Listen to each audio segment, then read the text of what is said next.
আসসালামু আলাইকুম ভিউয়ার্স, কেমন আছেন সবাই? আশা করি আল্লাহর রহমতে ভালো আছেন।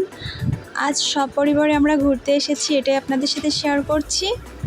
তো আমরা চলে এলাম খুলনা ক্লাউড9 ফুড কোর্টে। এখানে দেখতেই পাচ্ছেন আমরা কিন্তু ঈদের পরে ঘুরতে এসেছিলাম, যার কারণে ভিড়টা একটু বেশি। তো আমরা এখানে অনেকক্ষণ থেকে ট্রাই করতেছি, বসার জায়গা পর্যন্ত পাচ্ছিলাম না। যাই হোক, অবশেষে আমরা বসলাম এবং যে খাবারের অর্ডার করেছিলাম আমাদের খাবার আমাদের কাছে চলে এসেছে। দেখতেই পাচ্ছেন এই যে আমাদের ফ্যামিলির লোকজন। তো এখানে মোটামুটি খাবারের টেস্টটা ভালোই ছিল। যাই হোক, খাবারটা খেয়ে আমরা চলে গেলাম রূপসা সেতু দেখতে। এই যে রূপসা সেতুতে আমরা অটোতে করে যাচ্ছি, সেটা আপনারা দেখতেই পাচ্ছেন। আমি মোটামুটি সেতুটা একটু দেখানোর চেষ্টা করছি, এজন্য সেতুর উপরে ভিডিওটা যাই হোক একটু বেশি সময় ধরে রেখেছিলাম। আমাদের ভিডিও যদি ভালো লাগে আপনারা কিন্তু অবশ্যই লাইক কমেন্ট শেয়ার করবেন, সাপোর্ট করবেন, আমাদের সাথে সবসময় থাকবেন, পাশে থাকবেন।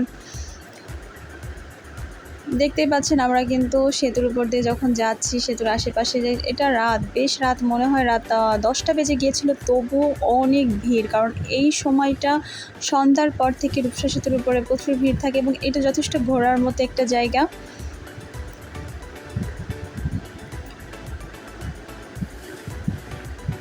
আর এই সেতুটা কিন্তু যথেষ্ট বড়। যাই হোক, আমরা যাচ্ছি আর এখানে আমরা শেষ প্রান্ত পর্যন্ত যাব। যদি ইচ্ছা আছে পুরো সেতুটা ঘুরে দেখব। সেতুটা আমরা পার হচ্ছি আর সেতুটার শেষ সীমানায় কিন্তু বেশ দেখার মতো অনেক জায়গা আছে এবং এর নিচে অনেকটা পার্কের মতো বা ঘোরার যথেষ্ট জায়গা। এখানে ফ্যামিলি প্লাস কাপল সবাই ঘুরতে আসে। আমি আশেপাশে কিন্তু অনেক কাপলে দেখতে পাচ্ছি। মোটামুটি রাতের পরিবেশে রূপসা সেতু কিন্তু খুবই সুন্দর লাগছে দেখতে, এটা অসাধারণ লাগে, উপভোগ করার মতো এই একটা জায়গা। এই যে আমরা কিন্তু সেতুর একবারে শেষ প্রান্তে চলে এসেছি। এবার এখান থেকে একটু ঘুরে দেখবো, এই জন্য আমরা এই জায়গাটা আমাদের যে অটোতে আমরা এসেছি সেটা আমরা দাঁড় করালাম। যেহেতু আমরা সপরিবারে এসেছি, সেহেতু সবাই মিলে ঘুরবো, একটু এনজয় করব, এটাই আমাদের উদ্দেশ্য ছিল। দেখতে পাচ্ছেন আশেপাশে কিন্তু দেখার মতো খুব সুন্দর জায়গা ছিল এবং পাশে অনেক দোকানপাট। যাই হোক, ওই যে আলো জ্বলতেছে সাইডে, এগুলো কিন্তু সবই দোকান। এখানে আপনার ফাস্টফুড থেকে শুরু করে অনেক আইটেমের দোকান আছে। আমরা আজ অবশ্যই রাত বেশি হয়ে যাচ্ছে, এজন্য আমরা খুব বেশি ঘুরতে পারলাম না, তবে ইচ্ছা আছে আমরা আবারও আসব, এসে এই চারিদিকটা খুব ভালো করে ঘুরে দেখব। যেহেতু রাত প্রায় 11টার কাছাকাছি, এত রাতে এখানে থাকাটাও ঠিক হবে না।